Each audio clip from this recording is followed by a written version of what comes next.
Kapag hindi nag-end sa 0, magdi-divide ka lang. 4 divided by 5, 2 divided by 14, 4 divided by 17. Mabilis yan sa calcu kasi sagot na agad. Pero kung bawal ang calcu, maglo-long division ka. Yung numerator nasa loob, denominator sa labas. 4 divided by 5, 0. 4 minus 0 is 4. Tapos lagay ka ng decimal point, iakyat mo.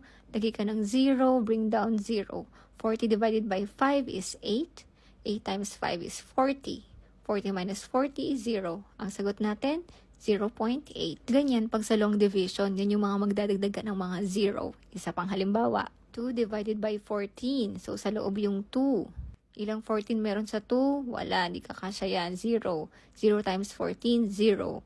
2 minus 0, 2. Lagay ka ng point, itaas mo, dagdag ka ng 0. 20 divided by 14, 1. 1 times 14, 14. 20 minus 14, 6. So, ganyan tayo. Magdi-divide lang. Magdagdag pa tayo ng 0 and then bring it down. 60 divided by 14 is 4. 4 times 14 is 56. Minus mo na yan. 60 minus 56 is 4. Dagdag ka pa ng 0 kung kailangan mo pa ng isa pang decimal place. Or kung pwede na yung 0.14, yan na yung answer. Pero kung kailangan 3 decimal places, 0.142 ang answer. O kung kailangan pa ng mas mahaba pa, dagdag ka pa ng 0. Pero usually naman nag-a-ask lang si teacher ng hanggang 3 decimal places. So, pwede na yung 0.142. Siyempre, round off yan. 0.143 yung answer. Kayo naman, fraction to decimal ng 4/17. Comment your answer!